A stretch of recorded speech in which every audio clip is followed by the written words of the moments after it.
Dear students, welcome and thank you for tuning in. We are continuing our discussion about prototyping in the product design and development course. In this video, we're going to discuss another dimension that we use in order to categorize prototypes. The first dimension that we discussed in the previous video was categorizing prototypes as physical versus analytical prototypes. In this video, we're going to use another dimension in which we are categorizing prototypes as focused versus comprehensive prototypes. From the name, focused means that we are building a subsystem or subcomponent, or we are building the prototype for a specific purpose. Comprehensive prototypes are the prototypes that they are full-scale, fully operational version of the product. In the comprehensive prototypes, we implement most, if not all, of the attributes of the products. And when we say attributes, those are the functions or the that have been identified by the needs that the product is performing.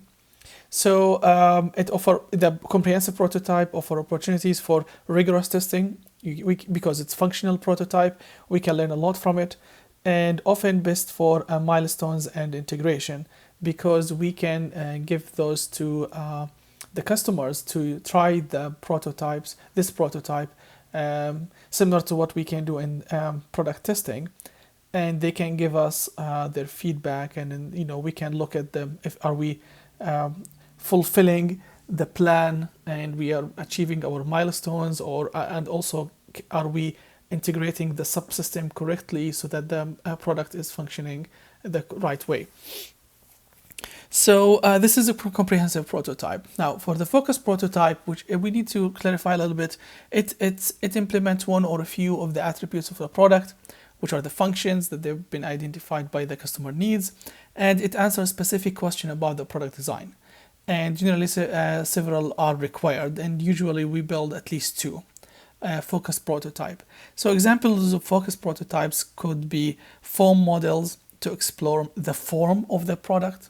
And another example of a focus prototype could be hand-built circuitry and hand-built circuit boards to investigate the electronics of the product. So each one of those prototypes, the form model and the hand-built circuitry, serves a particular specific aspect and address, that answers a specific question about the product design that we are looking at.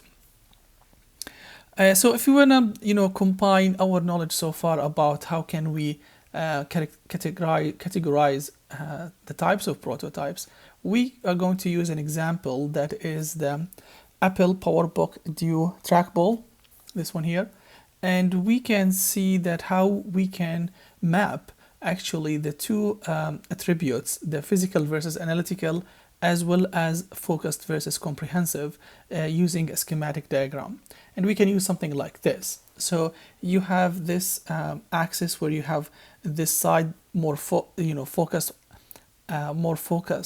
prototypes, and to the right we have more comprehensive prototypes, and on the other axis you have toward the top physical prototype, and toward the bottom analytical prototypes.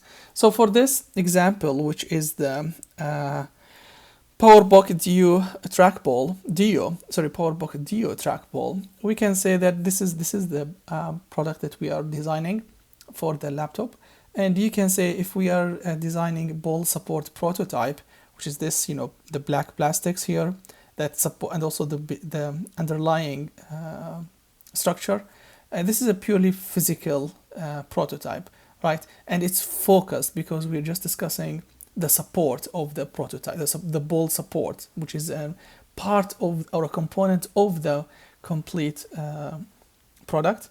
On the other hand, you can go to the alpha prototype, beta, and the final product, which looks like this, to be on the comprehensive side rather than the focus side. Still, we are all into the physical domain of this diagram. Now, if you go down here, you can describe the occasions that model the ball support. So we're still focused, but now instead of physical, we are analytical.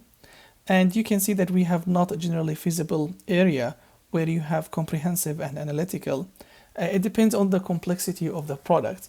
And usually this is a very difficult task to achieve, and it depends on the product that we are actually designing.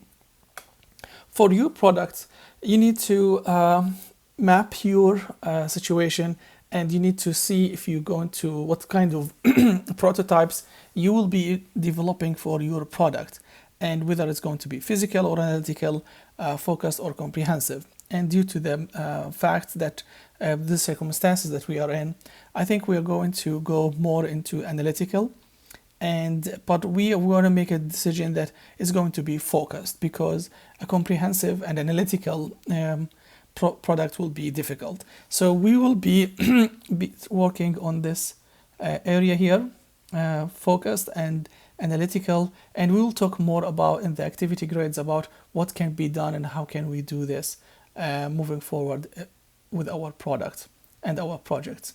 Thank you for watching. Until the next video. Bye.